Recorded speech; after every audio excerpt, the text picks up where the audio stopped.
Mark chapter 7, verses 1 to 8, 14 to 15, and 21 to 23. He willed to give us birth by the word of truth, that we may be a kind of firstfruits of his creatures. Now when the Pharisees, with some scribes, who had come from Jerusalem, gathered around him, they observed that some of his disciples ate their meals with unclean, that is, unwashed hands. For the Pharisees, and in fact all Jews, do not eat without carefully washing their hands, keeping the tradition of the elders. And on coming from the marketplace, they do not eat without purifying themselves. And there are many other things that they have traditionally observed: the purification of cups and jugs and kettles and beds. So the Pharisees and the scribes questioned him, "Why do your disciples not follow the tradition of the elders, but instead eat a meal with unclean hands?"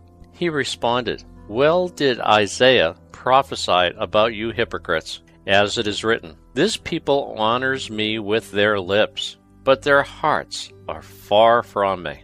In vain do they worship me, teaching as doctrines human precepts. You disregard God's commandments, but cling to human tradition.'" He summoned the crowds again and said to them, "Hear me, all of you, and understand.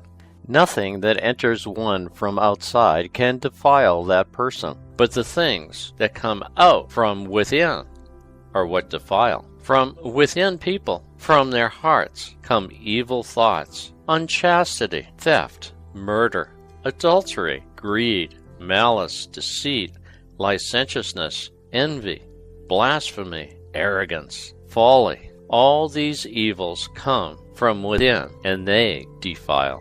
The religious leaders were sent from Jerusalem to investigate Jesus. The Pharisees had elevated their laws to the same status as God's law.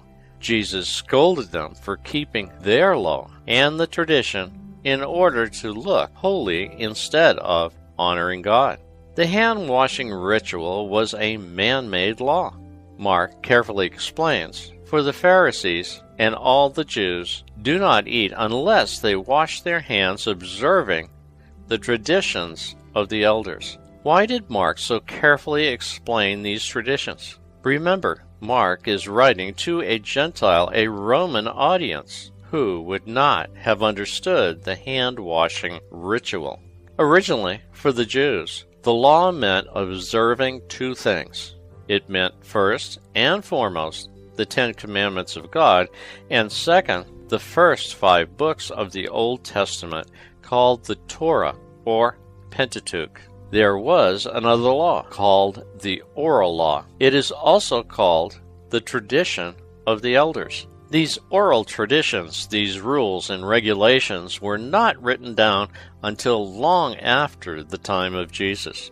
It wasn't until the 3rd century that the summary of these rules and regulations were written down and became known as the Mishnah. There were defined and rigid rules for washing of hands. Note that this hand washing was not in the interest of hygienic purity. It was viewed as a spiritual or ceremonial cleansing, a tradition which demonstrated holiness. Before every meal and between each of the courses of the meal, the hands had to be washed, and they had to be washed in a certain way. To fail to follow this ritual was, in Jewish eyes, not to be guilty of bad manners, not guilty in the health sense, but to be unclean in the sight of God. The man who ate with unclean hands was subject to the attacks of an illness demon.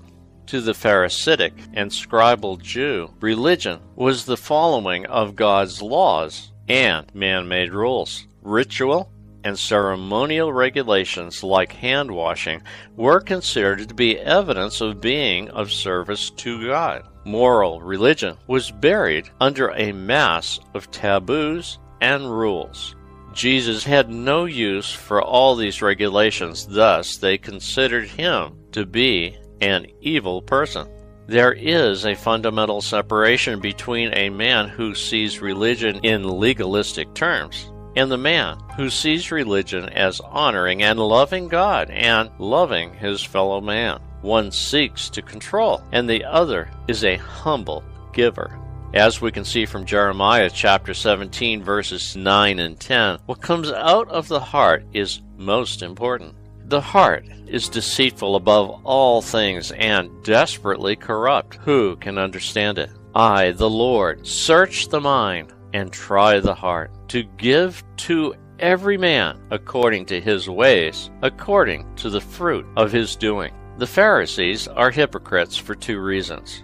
Their actions are merely external, a show of piety rather than coming from the heart.